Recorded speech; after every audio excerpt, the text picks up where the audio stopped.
The morning my brother-in-law sat across from me at my own kitchen table and told me I was too old to start over, I had already signed the paperwork. He just didn't know that yet. But he was going to find out. They all were. My name is Harvey Caulfield. I spent 31 years working as a project engineer for Tarrant County. Not glamorous work, not the kind of career that gets written up in magazines, but solid and honest and necessary. Bridges, flood drainage systems, infrastructure that doesn't get noticed until the day it fails, and ours didn't fail. I retired at 62 with a county pension, a house that was paid off, and what I genuinely believed was a good marriage. I believed a lot of things that turned out not to be true. It started on a Tuesday in February. I want to be clear about this. I was not looking for anything. I was sitting at the kitchen counter with my reading glasses around my neck, going through our Chase Sapphire statements, because my wife and I had been talking about a trip to Colorado in the spring, and I wanted to check our points balance. That was all. The statement loaded on my laptop, and I started scrolling. Fort Worth Marriott, $218, October 14th. I stopped scrolling. We had not been to Fort Worth in October. My wife had told me that particular weekend she was doing a spa day in Southlake with her friend from the book club. I remember because I had grilled some in that Saturday and eaten it alone in front of a baseball game and thought nothing of it. I went back to September, August, July. I pulled up every statement going back 11 months, sitting at that kitchen counter on a February morning, and I counted 26 separate hotel charges. Fort Worth Marriott, a Spring Hill Suites off I-30. Once, a Hilton Garden Inn near Weatherford that I had no reason to know and no memory of ever discussing. There were restaurant charges too. Ruth's Chris, Whiskey Cake in West 7th, places she and I had talked about trying together and somehow never gotten around to. And then, near the bottom of an October statement, a charge from a jewelry store in Sundance Square. $340, something that was never going to find its way to my wife's wrist because it was never intended for her. I closed the laptop. I sat there for a long time. The coffee maker finished its cycle. I could hear the clock on the kitchen wall, the one we'd bought at an estate sale the first summer after we moved into this house 23 years ago. It has always run slightly fast. I have never fixed it. I got up and poured my coffee and walked out to my workshop in the backyard, and I sat down on the stool next to my table saw and I just breathed. I didn't cry. I want to say I did because maybe that's what a person is supposed to do. But what I felt wasn't grief yet. It was closer to that particular sensation of looking at a photograph you've seen 100 times and suddenly noticing something in the background you missed before, something that reframes every other detail in the image at once. I sat in that workshop for 2 hours. Then I went back inside because my wife would be home from her Tuesday morning water aerobics class at 11, and I needed to be at the counter looking normal when she walked through the door. Let me tell you about the man. He had come to our house the previous March to replace the rotting boards on the back deck. He did good work, showed up on time, charged a fair price. My wife had found him through a neighborhood Facebook group and described him as reliable, which had been the word she used, reliable, and which I have thought about many times since. He was 47. My wife is 59. I am 63. I don't know exactly what a person is meant to do with all the arithmetic involved in a situation like this, except add it up carefully and try to understand what you are actually looking at. I went 11 days without saying a word about what I had found. Some people, when I've told this story, ask how I managed that. The honest answer is that I had work to do, and I am by nature and by profession a man who does not say things until he knows precisely what he means to say, and precisely when the moment calls for saying it. 31 years of project engineering will do that to you. You learn to wait until the information is complete before you make a decision that cannot be walked back. On day 2, I called a family law attorney. Her name was Margaret Hollins. She ran a small practice out of a converted Victorian house on Magnolia Avenue in Fort Worth, and she had the measured, unhurried voice of someone who stopped being surprised by human behavior sometime in the late 1990s, and has maintained that position consistently ever since. She asked me questions, I answered them. She said, Texas is a community property state. Assets accumulated during the marriage are split 50-50 regardless of fault, with some specific exceptions. What are the exceptions? I asked. She picked up her pen. Tell me everything you know. I told her about the credit card charges. She asked whether it was a joint account. I said yes, and that it was paid from our joint checking, which received my pension deposit every month, and a smaller contribution from my wife's part-time income at the county library branch. She said, pull every statement, print them, organize them by date. Already done, I said. She looked up from her legal pad. You printed them before you called me? I organized them into a folder, highlighted the charges in question, color-coded by location. A brief pause. Good, she said. We're also going to want to look at the HELOC. We had a home equity line of credit that we'd opened 3 years prior for a kitchen renovation. A significant balance remained available. I had not yet checked whether any of it had been drawn down since the renovation finished. I went home that afternoon and checked. My wife had drawn $4,200 in 3 separate withdrawals spread across the previous 8 months. The withdrawals came from an attached account I had not reviewed carefully since the kitchen work was complete. I printed those records too. I put them in a second folder, behind the credit card statements. I labeled the first folder credit card documentation. I labeled the second one HELOC withdrawals. I put both folders in the fireproof filing cabinet in my home office, where they sat behind my pension documents and the deed to the house. 11 days after I sat at that kitchen counter reading a hotel charge from October, my wife came to find me in the workshop on a Sunday afternoon. I was sanding a rocking horse I was building for my youngest grandchild. She stood in the doorway for a moment before she spoke. Harvey. I kept sanding. I need to talk to you. I set down the sandpaper and turned around and looked at my wife of 28 years. She was wearing the gray cardigan she'd bought at Chico's the previous fall. She had clearly been crying before she walked out to the workshop. Her eyes were swollen in the particular way a person tries to hold still when they've decided how a conversation is going to go and are waiting for it to begin. She was already crying before she started talking. That told me exactly what she had planned for this conversation and exactly what she expected my response to be. I made a terrible mistake, she said, and I need you to hear me out before you say anything. I nodded. She told me about the man. She called it a situation that had gotten away from her. 9 months is not a situation that gets away from you. A situation that gets away from you is an overdue library book or a missed dentist appointment. 9 months is a recurring, deliberate series of decisions made by a person who understood exactly what she was choosing and chose it again and again and again over 100 separate mornings and never once flinched. But I let her talk. I have learned in 63 years that you let people finish. When she was done, she told me she had ended it 2 weeks ago, that she was not proud of herself, that she didn't want to lose what we had. Her voice was soft and careful in a way that made clear she had thought about this conversation in advance. I waited for a moment. Then I said, "When did you start drawing on the HELOC?" The silence that followed that question told me everything I needed to know about whether she had planned to volunteer that information. Harvey, when did you start drawing on it? She pressed her lips together. Last spring. How much? A pause. For $200. I repeated it back to her, not as a question, just to give the number a moment to exist in the air between us, where we could both look at it. I'll pay it back, I promise you I'll. I need some time to think, I said. Harvey. I'm not raising my voice, I'm not going anywhere, I just need some time. She went back inside, I picked up the sandpaper and went back to the rocking horse. Her sister showed up 4 days later, and where my sister-in-law goes, her husband goes. That is simply the nature of their marriage, and has been for all 30 years I have known them. They are a match set. I have always liked them both, in the way you like people who have always been genuinely kind to you, even when you sense they have a slightly condescending opinion of your home decor choices. My sister-in-law sat at my kitchen table and put her hand over mine. Harvey, you are one of the good ones, she said. I have always said that. This is terrible. But you two have built a life together, 28 years of a life. We have, I said.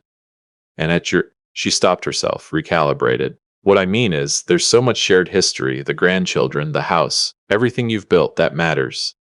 I understand that, I said. My brother-in-law waited until his wife finished before he said his piece. He is the kind of man who has always operated at exactly one gear, which is moderate confidence applied uniformly to every situation regardless of whether that confidence is warranted. He leaned back in my kitchen chair and looked at me with the expression of someone about to deliver wisdom that was not requested. Harvey, he said, you're 63 years old. You really want to blow up 28 years over this? Is that what you want? I looked at him. I've been married 30 years, he said. I know how these things go. You walk out of this marriage now, you're going to spend the next however many years alone in some apartment somewhere. For what? To prove a point? To who? He said it like he was handing me a rope, like he'd solved the whole situation in 2 sentences. My sister-in-law nodded. We just want you to think carefully before you do anything permanent. I took a slow breath. You know what, I said. looking at my brother-in-law. You might be right. I need to think very carefully about this. He relaxed, the way men like him relax when they believe they have just been decisive and useful. The three of us sat in my kitchen for another 20 minutes, and they left believing I was standing at a crossroads, considering my options, being brought around to reason by the wisdom of people who cared about me. What they did not know sitting in my kitchen was that Margaret Hollins had sent the initial filing to the Tarrant County District Clerk's office 3 days earlier. That upstairs in my home office, inside the fireproof filing cabinet I'd owned since 1998, sat 2 color-coded folders containing 26 credit card charges and 4 HELOC withdrawals and a summary document Margaret had helped me prepare that laid out the timeline with a clarity that would require no interpretation from any judge in Texas. That the man, the contractor, had a wife of his own. I had found this out through the same neighborhood Facebook group where my wife originally found him. His wife ran a small alterations business out of their garage in Keller and sometimes posted about school fundraisers for their 2 kids. His wife did not know what I knew. She was about to. Let me go back to those 11 days of silence, because while my wife was going to water aerobics and my brother-in-law was rehearsing his retirement wisdom, I was doing the kind of quiet, deliberate work that doesn't look like anything from the outside. On day 4, I met with Margaret for the second time. She walked me through the dissipation of marital assets under Texas law, money spent from community funds on an affair that a court could factor into property division. It wouldn't rewrite the 50-50 baseline, but it would change the posture of every negotiation before it ever reached a judge. Documentation has a way of doing that. On day 7, I called my son Brian in Austin. I didn't tell him everything. I told him his mother and I were going through serious difficulties and that I might need him up here in a few weeks. He asked if everyone was all right. I told him we were both physically fine. He said, "Dad, should I be worried?" I said, "Just be available." He said, "Okay," in the way. That meant he understood I was telling him the shape of something without the details yet, and he trusted me to give him the rest when I was ready. On day 9, I went back to the contractor's Facebook profile, found a post from 3 months earlier where he'd offered to help someone move a storage unit. His wife had liked the post. Her profile picture was her and their 2 kids at a pumpkin patch somewhere, all of them squinting into the autumn sun. I wrote down the contact information. I was not yet certain whether I would use it, but I believe in having complete information before I make any decision I can't undo. Margaret sent the divorce filing to be served on a Thursday morning while my wife was at the library. I had coordinated the timing specifically so that the first she knew about it was a process server handing her documents at work in public, without warning, without a phone call that might give her time to call her sister and start shaping a narrative before the legal process had properly begun.